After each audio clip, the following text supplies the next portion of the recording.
Gloria Brooks here with Nature Glows eScience. Today I want to talk about game schooling with the classics. So what do I mean by the classics? I mean like the classic games that you played as a child. And I'm guessing, I'm 47, so, you're anywhere between the ages of 25 to 65, if you're a grandparent that's homeschooling your kids and you're looking to game school to mix things up. So I have a whole series. This video is part of a playlist called Gameschooling, so check that out. Check out the rest of the video series.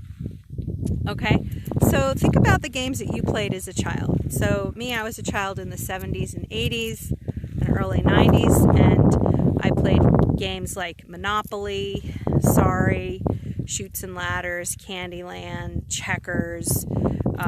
I also played Atari, like Pac-Man. My all-time favorite video game was Galaxy 2. And my grandfather, Vito, he's Italian, on my mother's side, sorry about the wind, I really apologize. I should have brought my microphone with me, but I forgot it. But he bought me for Christmas a little tiny arcade game. I don't know those of you who were kids in the 80s, but he bought me this little tiny arcade game called Galaxy 2, and I mastered it. I was so good at it. And my mother, I think, still has the game, but she won't part with any of my toys. It's really funny. I was adopted, by the way, so that's my biological mother, Maureen, that I'm talking about. But I mastered that game, and yeah. And I would say as a child, my favorite classic game was Monopoly, and I have a lot of fond memories of playing Monopoly at the beach in Maine. I was with the Ledoux's, which was one of my foster families. I had 7 different foster families growing up. And so every summer, and I was with the Ledoux's for 3 years with my half-brother Sean, who's autistic. So anyway, they would take us on vacation, the whole household.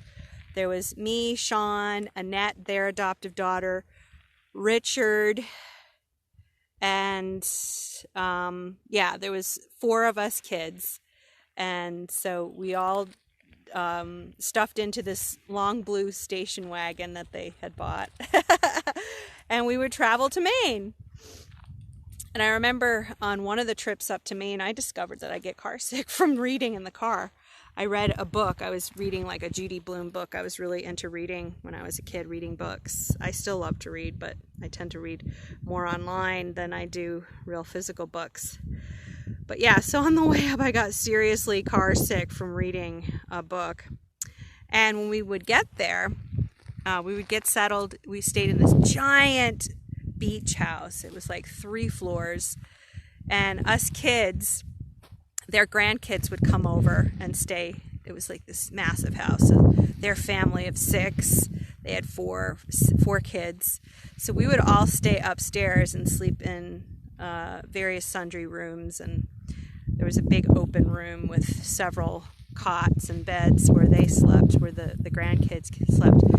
But there was this great big giant room on the top floor of this giant house, and only the kids would hang out up there. The adults wouldn't come up there, so we had the place to ourselves. And so we would play Monopoly all day, for hours and hours. So our routine would be go to the beach, and we usually were there in August, July or August. I think it was August. We were always there in August. That's what it was. So we would play, and anytime it rained, we would also play Monopoly, for hours and hours and hours and hours and hours. So I have such fond memories of playing Monopoly. Richard was 16 and I was 12. He and I would play Battleship together. Fond memories of that as well. And I also realized that playing these classic games could be a great big giant no for some of you homeschool parents. You might not have good memories of playing the classics, and I get it, But here's the thing, they're easily accessible.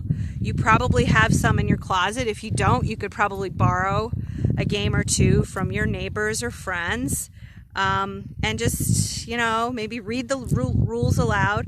I strongly encourage you to just play with your kids, because again, you know, you want to connect with your kids, and game schooling is all about the fun.